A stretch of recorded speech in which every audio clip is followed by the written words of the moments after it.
Los griegos antiguos y la filosofía occidental. Realmente la filosofía europea, la filosofía mundial, nació en Grecia. Surgió en Grecia, en la costa de Jonia, en Mileto, y también en Atenas, diríamos, porque Mileto formaba parte, diríamos, de la cultura griega, era una colonia griega, y en ese sentido, pues podemos decir que la curiosidad que poseían filósofos de la talla de Platón, de Aristóteles y de los filósofos presocráticos también podemos hablar, Heráclito, Parménides, Pitágoras, etcétera, realmente pusieron las bases de lo que es la filosofía occidental, el pensamiento crítico, el análisis de las ideas, el uso de la razón y sobre todo se hicieron muchísimas preguntas acerca de la vida, de la muerte, del ser humano. En ese aspecto, la filosofía occidental tiene sus raíces en la Grecia antigua sin ninguna duda, aunque haya también filosofías orientales como la China, la India, etc.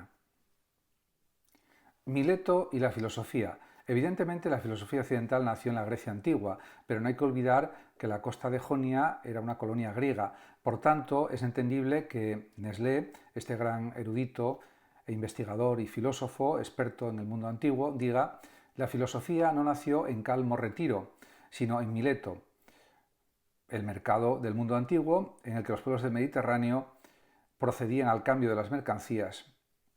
Y los más antiguos pensadores no fueron ascetas alejados del mundo, sino hombres distinguidos, curiosos y abiertos al mundo políticos en parte. Eso dice el propio Nestlé. Realmente, en efecto, diríamos que lo fundamental fue que surgió la curiosidad por saber, por explicar de forma racional las cuestiones de la naturaleza, los terremotos, todo tipo de fenómenos atmosféricos, las pandemias, las enfermedades, etcétera, etcétera. La democracia ateniense antigua supone varias cosas. Primero, la isonomía, todos son iguales ante la ley; la isegoría, todos tienen derecho a hablar en la asamblea; y además la asamblea de ciudadanos es soberana, todos pueden participar en ella, de tal manera que la Grecia clásica ignora el sistema representativo, es una democracia directa.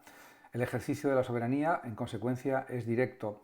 Solo las oligarquías, cuando triunfan, y limitan estos derechos, pero además de la asamblea existe un consejo y numerosos magistrados, por lo que sobre estos últimos se ejerce todo tipo de controles precisamente para evitar su preponderancia.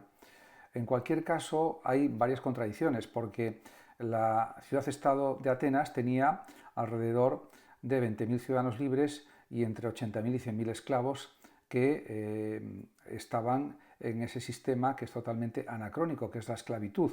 Por lo tanto, era una democracia, podemos decir, en cierto sentido, entre comillas.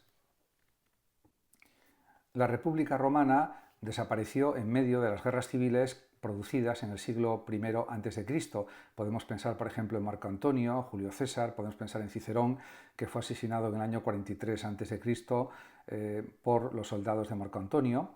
Y todo esto produjo pues, una serie de complicaciones a nivel social y político tremendas que acabaron con la República. De hecho, podemos decir que la causa fundamental de la desaparición de la República Romana fue no acometer reformas sociales eficaces.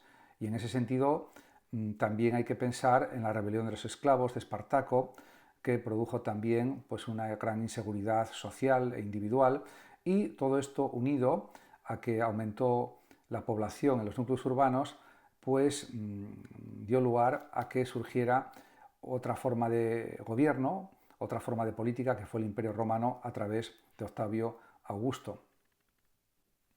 En el Bajo Imperio Romano, que abarca los siglos III y IV después de Cristo, se produce una terrible crisis que sacude el imperio, ya que está amenazado desde fuera por los pueblos bárbaros que querían entrar en el territorio del Imperio Romano. Y también pues, se produce una crisis económica, también un desasosiego social y una anarquía militar evidentes.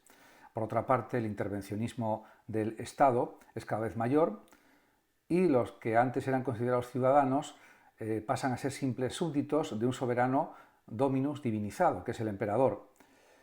Por otra parte, también hay que decir que el Imperio Romano cayó, el Imperio Romano de Occidente me refiero, aunque diríamos el año de su desaparición oficial fue el 476 con la conquista de Roma y el saqueo de Roma por parte de las tropas de Alarico.